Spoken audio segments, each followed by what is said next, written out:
তো হ্যালো বন্ধুরা, আজকে তোমাদের জন্য নিয়ে এসেছি নতুন একটা video, south style chicken curry. তোমরা এই ভিডিওটা দেখো। এবং আমি সব মশলাপত্র সব নিয়ে নিয়েছি।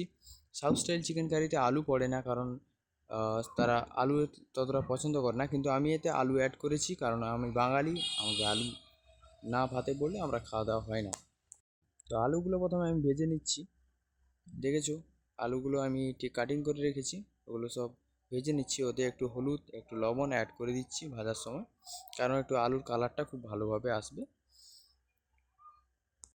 যতক্ষণ আমার আলুগুলো ভাজা হবে ততক্ষণ আমি মাংসগুলো ম্যারিনেট করে নিচ্ছি। দেখতে পাচ্ছ, লবণ, একটু হলুদ, আর একটু তেল, আমি সরিষার তেল দিয়ে এখন আলুগুলো ভাজা হয়ে গেছে। এবার আমি আস্তে আস্তে করে আলুগুলো আমি একটু নামিয়ে নেব।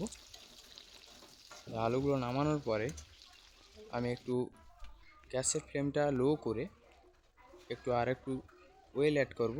সরষের তেল আমি অ্যাড করছি। এবার তেলটা গরম হয়ে গেলে একের পর এক মশলাগুলো আমি দেব। জয়িত্রী, লং, লবঙ্গ সব আমি অ্যাড করব।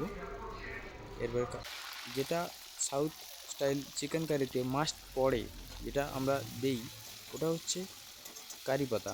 কারি পাতা আমি দিয়েছি। কারি পাতা দেওয়ার পরে পেঁয়াজগুলো দিয়ে একটু লাল লাল করে ভেজে নেব। এখানে একটু লবণ অ্যাড করছি যাতে তাড়াতাড়ি পেঁয়াজগুলো গলে যায়। পেঁয়াজগুলো যতক্ষণে ভাজা হচ্ছে, তোমাদের সঙ্গে একটু কথা বলতে চাই যে কমেন্টে জানাও, তোমরা সবাই কমেন্টে জানাও যে এরপরে নেক্সট ব্লগটা বা নেক্সট ভিডিওটা তোমরা কোন রান্নার উপর দেখতে চাও, সেরকম আমি ভিডিও করে তোমাদের বলবো। এবার আমি পেঁয়াজটা ভাজা হয়ে গেছে, এরপরে পেঁয়াজের সঙ্গে আমি অ্যাড করে নিচ্ছি টমেটো অ্যাড করে নিচ্ছি, আদা রসুন পেস্ট, টমেটো সবই আমি দিয়ে দিয়েছি। তো ওগুলোকে এবার আমি একটু হলুদ দিচ্ছি, একটু লঙ্কা দিচ্ছি। এই সময় সব কিছু অ্যাড করে এবার মশলাটা আমি তৈরি করে নিচ্ছি। মশলাটা একটু কষা হয়ে গেলে আমি একটু ঢাকা দিয়ে রেখে দিচ্ছি 2 মিনিটের মতো। এবার ঢাকা খুলে তোমরা দেখতে পাচ্ছ মশলাটা আমার তেল ছেড়ে দিয়েছে, খুব সুন্দরভাবে কষা হয়ে গেছে। এরপরে এই মশলার সঙ্গে আমি একটু মাংসটা অ্যাড করে মাংসটা আমি কষে নেব। এখন দেখতে পাচ্ছ মশলাটা সুন্দরভাবে কষা হয়ে গেছে। এবার মাংসটা অ্যাড করে মাংসটা ওর সঙ্গে মিক্স করে নিচ্ছি। মাংসটা মিক্স করার সঙ্গে সঙ্গে আমার যে ভেজে রাখা আলুগুলো এখনই দিয়ে দিলে আলুগুলো সুন্দরভাবে সিদ্ধ হয়ে যাবে বা ওর সঙ্গে সুন্দরভাবে মিশে যাবে। তো আলুগুলো আমি দিয়ে মিশিয়ে নিচ্ছি। এবার ঢেকে রেখে দেবো 2 মিনিটের মতো।